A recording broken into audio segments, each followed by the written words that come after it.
Lessons Learned, a show where we talk about the good, the bad, and the lessons in between. I'm your host, First Lieutenant Alyssa Beaver, and this is Lessons Learned. Hello, everyone, and welcome to Episode 1. I'm Lieutenant Beaver, and here with me to talk about all the lessons she learned is Colonel Holly Shenefelt. Welcome, ma'am. Great to have you here in the studio. Well, thank you for having me. To give our listeners a little background, Colonel Shenefelt has been in the military for 26 years, originally enlisting in the Army National Guard in 1989 with Wyoming's own 67th Army Band. She accepted a direct commission into the Air Force in 2003 as a Medical Service Corps officer, returning back to the Air National Guard in 2005, landing a position with the 84th Civil Support Team, with which she has spent a bulk of her career, apart from a handful of broadening assignments.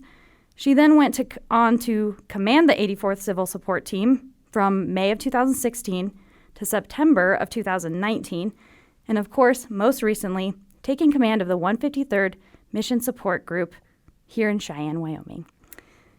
A University of Wyoming alumni, go Pokes, graduating with a degree in psychology, eventually going on to complete her MBA in 2001 from Webster University and a Master's of Arts in Psychology in 2002 from Regis University in Denver. That's just a very small snapshot of her career. But let's start from the very beginning, ma'am. What were the reasons why you joined? Well, sure. So actually, when I was in high school, I really needed a way to fund my education. And so ironically enough, my dad was a load master on the Air Guard side. And so you would think that I would go Air National Guard right out of the gate. But I ended up in the Army recruiter's office who said, hey, you have this skill set. And at the time I have a skill set as a saxophone player in the 67th Army Band. Here, one of our own was very appealing, and so I actually joined the Wyoming Army Guard in order to pay for school.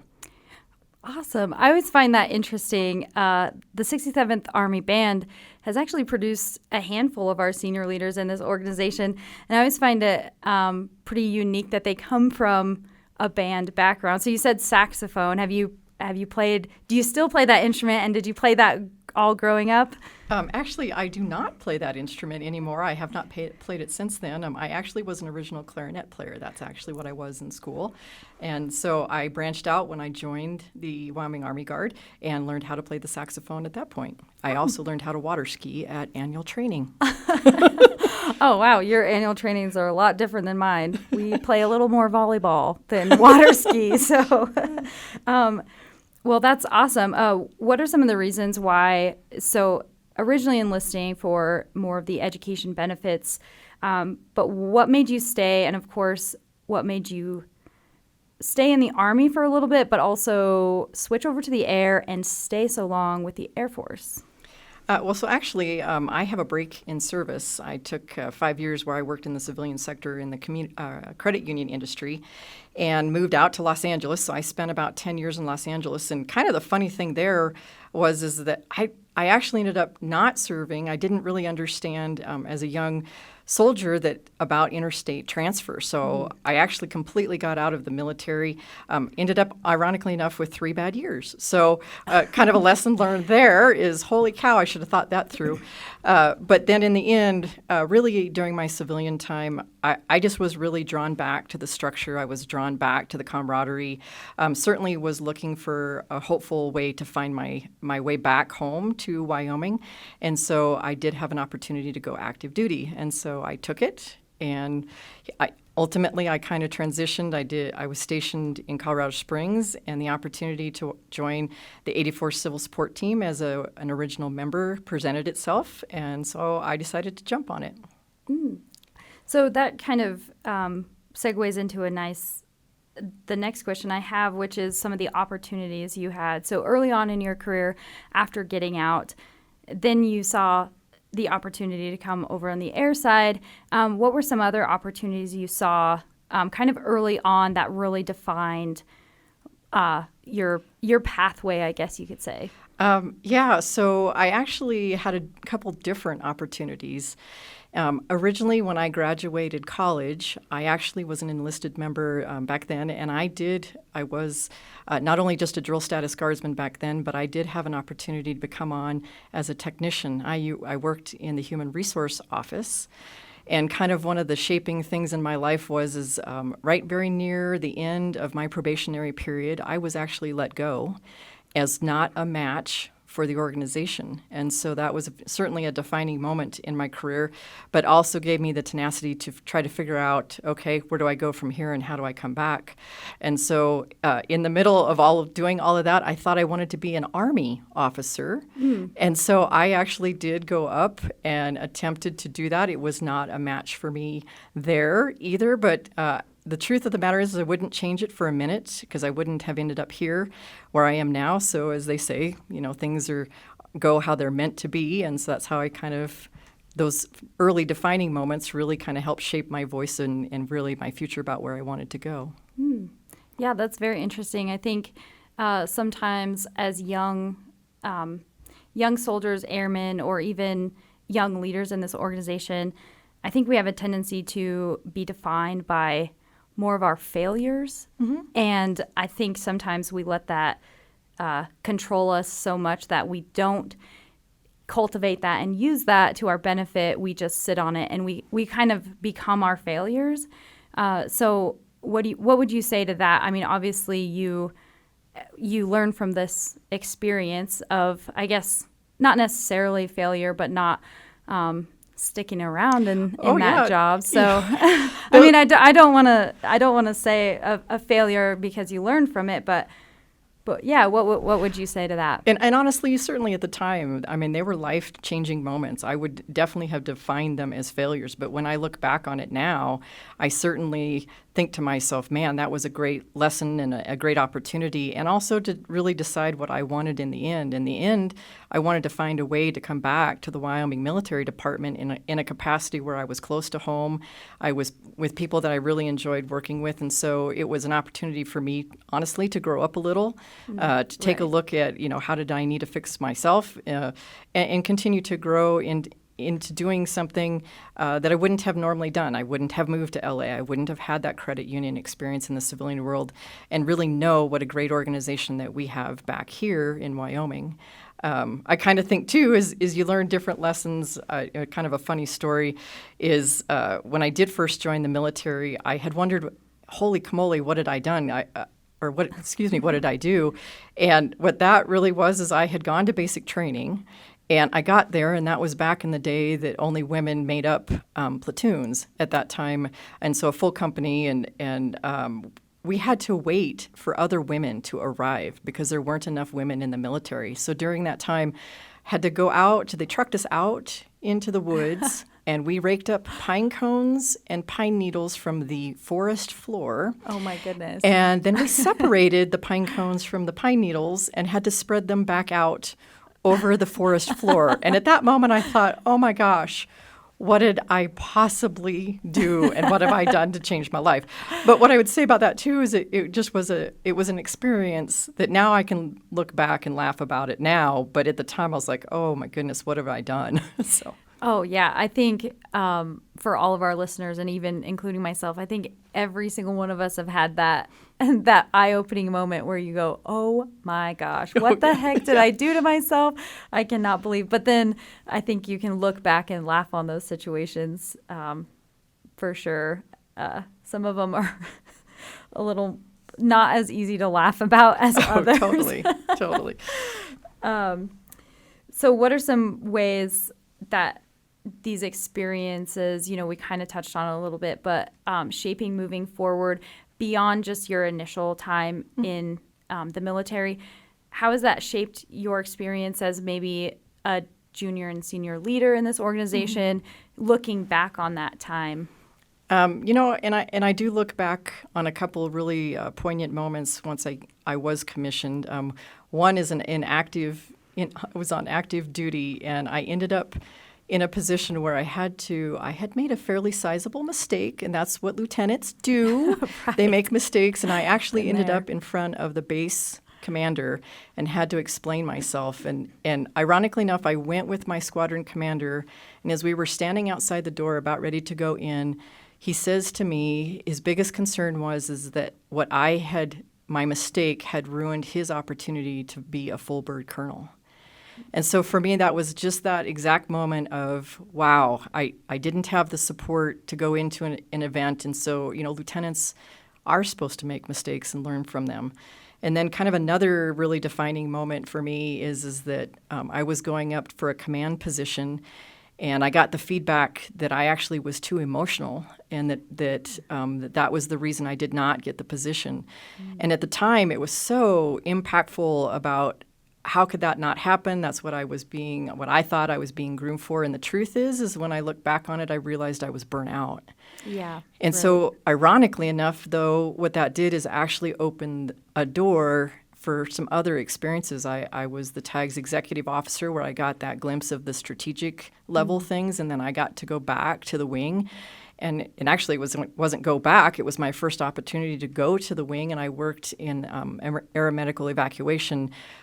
It's a phenomenal unit. They're the most deployed unit in our state, and so I got to work with some amazing people and had that defining moment where someone told me that I wasn't ready yet. Hadn't happened, I would have actually never moved forward. And so it just was a great experience to I can certainly look back now, but at the time it was life-changing. Right. Yeah, and what you thought may at the time, or at least in the moment, you may think is a major setback and career ending, actually opened up to more opportunity that you probably would have never gotten had you gone Absolutely a certain way. Were any of those, I guess looking back, any of those comments or any of that, I guess criticism is the thing that comes to my mind when I guess feedback would probably be better than criticism, but any feedback that you received that maybe at the time you felt negative, but really helped you moving forward, that now I'm going to make some changes in me personally, professionally, based on those comments. Oh, absolutely. I think that as leaders, being self-reflective is super important. That's how we grow.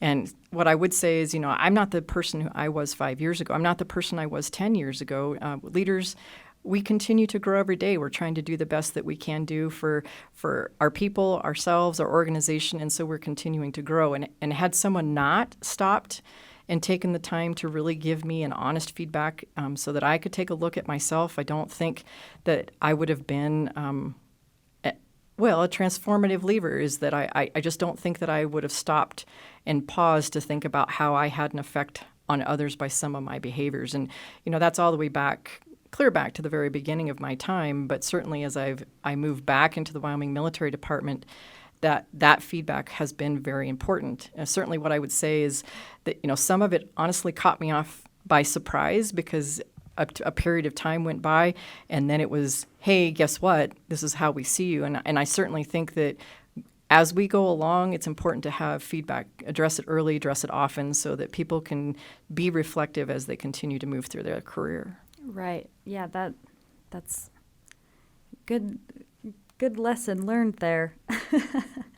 What were some challenges you've faced, or maybe challenge isn't the right word, maybe it's an obstacle that you faced throughout your time that you had to overcome and it made you better, but it was kind of one of those major... Well, actually, a couple different things come to mind. Is when I was originally in the Wyoming Army Guard, and I was a drill status guardsman. Life really, there's a lot of responsibility and being pulled in different directions. And I have to admit, I failed a PT test. I can tell you what year it was even. That it was so impactful. But what that did was put a mental block. I'm absolutely terrified. Every year I take the PT test that I'm not going to do well. And so it's about preparation and moving forward with that. And the second one I would say is that for a period of time, I was in a unit where I was the only woman. And some kind of unique things happened where on a couple different TDYs, and to no fault of anybody's, but I just was overlooked for inclusion. Looking around the dinner table and you don't see the only female, probably she isn't getting fed. And so what I did learn is to adapt and overcome with regards to that. So ironically enough, I packed food in the future, so I made sure I got myself fed. But what I learned from that is that you gotta ask. You can't hope to be included. It should be, step forward and ask for what you want and ask for what, make it known what you don't want. So part of that onus is on me. And so once again, it's about trying to develop and say the things that you do and don't want. Right. Yeah, that's good for me. I'm fortunate enough to be a female in the organization that has made a significant amount of growth since probably the time that you were first enlisted, or even just growing up in the organization. So I haven't seen it as much, but I still think there's some times when you can see a divide. And so I think it's important for us to reflect on, maybe it's the group, but also what can I do to ask for that inclusion, or what can I do to set myself to where I'm an obvious choice for being included. So any advice on that, or any perspective on, kind of derailing a little bit more into what it's like to be a leader and a female in this organization? Yeah, what I think I would say is find your way to have a voice, and then second is no matter what position that you're in, always give 100%, not knowing the outcome. Right. Yeah, that's some solid advice. So let's switch gears a little bit. So you did take a little break in service, and once coming back, you are still strong in the community here in Cheyenne, and you do a lot of volunteering. So tell me a little bit about outside the military, what do you enjoy and what are you a part of?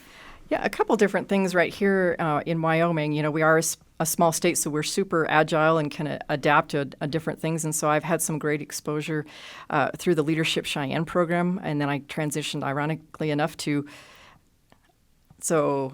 part of Leadership Cheyenne in this community, and then transitioned to the steering committee, and so was involved a few more years with that right here in Cheyenne. And then going forward, I actually have the privilege of being selected to be part of the 2021 Leadership Wyoming class, so I'm looking forward to doing that in this next year. And then on a different side note, I don't know if you consider it a hobby or not, but some of the doors that were open to me militarily due to some of the training I received, I actually was able to transition into being an associate professor at an online university. So I teach several Homeland Security courses. And then really the last thing that kind of takes my time and that I'm very passionate about is I am a foundation board member for the Cheyenne Animal Shelter. And yes, I'm a cat person, but I totally am passionate about animals, and I think our animal shelter here in Cheyenne does a phenomenal job about the care and the welfare of animals in our community. Yeah, right. That's awesome. How do you balance, this is kind of the conversation I've had many, many times with a lot of guardsmen across the organization, is being a part of so many different things, being, having a full-time job, having an M-Day job, or a DSG. I'm still learning air terms, everybody. I'm sorry. Yes, drill status guardsman. Yeah, so being a DSG and also an M-Day soldier, balancing all of that, and also, being involved in the community. How would you balance that? Yeah, sometimes it is overwhelming. What I would say to young leaders is try lots of different things. That was one great thing about Leadership Cheyenne is I was really open to a lot of opportunities to find out where my passion was. And so I did try a lot of different things and kind of honed in onto where I wanted to spend my time. It is certainly a balance, and as you get more seasoned in your career, you do find that your time lessens up because you're coming towards, the end, and you want to figure out how do you want to spend your time after your military career. And there is a season for everything in your life. So it may be when you're younger in your career that it is really only, a balance between your civilian life, your family, and your military, and hobbies kind of take a back seat. What I would encourage, of course, is as you become more seasoned, bring those hobbies to the front. That's because, that's where you find your balance and the ability to de-stress and really what you enjoy, whether that's with your family or it is a specific hobby. It does take a little thought, though, because before you know it, all of your free time is taken up. I don't know how that happens, but it happens. Yes, it happens all too often, I found in my vast experience as a young budding lieutenant, I have found that work-life balance is just one of the things I really struggle with. And wanting to be successful and wanting to do well in your job, but also wanting to be young and wanting to take part in all of these things or volunteer in the community. So what are some ways that you maybe institute some work-life balance into your life? For me personally, that is a struggle area for me. I get a lot of fulfillment out of the things that happen at work and the things that we do or the lives that we touch. And so for me, that is very fulfilling. I often have to remind myself when we do talk about work-life balance a lot, I literally have to say to myself, okay, it's time to get up and go home. And, I'm a big, huge movie buff. And so you just kind of tell yourself that there's a stopping point. It'll be here tomorrow. And, in the long term, you're going to remember the people that you worked with, but most likely you're not going to remember really the detail to the things that you did, but rather the people you work with. And that goes for the balance part is your family and how you spent your free time.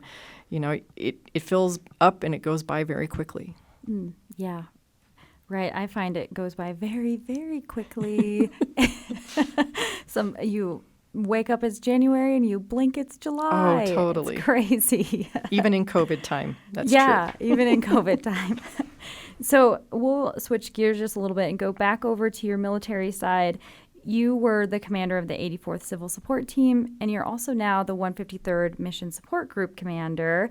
So looking at your experience as a commander, what advice would you give to young commanders or maybe even company grade commanders that would help them in, being that supervisor or being that commander in that position? What's some advice you would have for that? So I think, first of all, I feel very fortunate that I've had both Army and Air experience. Those are two vastly different cultures. And so it's almost like I can speak Army, and now I'm learning again how to speak Air Force, and I truly think that was a privilege. And how that happened is really a lot of doors opened, and I took the risk. If I hadn't taken the risk to do something that was completely out of my comfort zone, I wouldn't be here. So what I would encourage you folks to do is if you're offered an opportunity, you may want to think twice, but just be open to trying something completely different. The other side of that, though, is everybody's in control of their own careers, and it's very important to advocate for yourself and have your leadership know you as a person, because then they understand where you're headed and they can advocate for you as well. Right. So in general, not just for those young leaders looking at commands, what are some, in general, advice you would give? And I actually kind of have a top 5. So because we're here, we'll get to go over them. Number 1, I think it's really important that every level that we have and work to create a workplace where inclusion and diversity occurs through respect and dignity and fairness. General Bunch recently said it well when he said, even in our most inclusive workplaces, we may have unrealized blind spots and unconscious biases. We need to recognize each person may perceive and react to situations differently, depending on their backgrounds, experiences, and understanding. So second, which is actually ties to that first one, is that everyone has something to contribute. As leaders, we need to help folks find their match so that people know that they make a difference to us and that they are making a contribution. And then third, we talked about it a little bit already, but that you control your own career, and it's important for leadership to know you as a person so that we can advocate for you, and that your path that you envision is something that you feel that you have a hand in. And then 4 is that, and this is a little empathy for leaders, is that realize that leaders are continuing to learn as well. Right. We don't start out that way, and we need to have a little bit of empathy. As Lieutenant Colonel Sparks, actually one of the squadron commanders over at the wing, says, assume positive intent. And so allow leaders the grace and know that they aren't the same people that they were years ago that you may or may not have known, but they're just trying to work to be better leaders. And then last is, mentorship. Every day mentorship happens, but I always encourage folks to go and get 2 kinds of mentors. One is a mentor that's inside the organization that they respect and want their opinion about things that are going on. And then 2 is a mentor that's outside of our organization. Sometimes in our organization, the things that we think have become normal, other people would scratch their head and go, really? And so I think that outside perspective helps folks become better, more well-rounded leaders. Yeah, no, that's great. That's some really good sound advice for us in this organization to look to. And, as we're coming up in this organization, those are good top 5 for us to keep in the back of our mind. Are there any major lessons to kind of close this out? Any major lessons that you learned that you want to end with? Any big stories or any real crucial lessons? Well, I have a very difficult time telling stories. Most people know that I am not good at that. But I do have essentially 5 quotes that I try to live by when I think about the big picture. And so the first one is by Maya Angelou, who says, I've learned people will forget what you've said. People will forget what you did, but people will never forget how you made them feel. And so second is that you must strive to find your own voice, because the longer you wait to begin, the less likely that you'll be able to find it. Thank you, Robin Williams. Number 3 is that leadership is about making others better as a result of your presence and making sure that positive impact lasts in your absence. And then the fourth one is that there are 2 types of pain in life. The pain of discipline and the pain of regret. Discipline weighs ounces and regret weighs a ton, and Jim Rohn. And then the last one is my own, which is in our group, we have 2 kind of taglines. We say, be a great story and spread inspiration. And really what that's based on is my notion that we earn the right to be the author of our story, and great stories don't happen by accident. It takes purpose, action, and persistence. So we'll come into your office and we'll see all of these quotes hanging up on the wall. Actually, it's funny to say it. If I actually have them on a coin, is spread inspiration and be a great story. Perfect. So. Well, thank you for coming in and telling us your story and telling us some of the lessons you learned throughout your career. Thank you to our listeners for joining us and to hear about the great lessons, and I hope you learned something today. If you're interested in sharing the lessons you learned, please contact us in the Public Affairs Office at wildguard@gmail.com or 307-772-5040. And of course, don't forget to subscribe on whatever platform you use to get your podcast. Thanks for listening.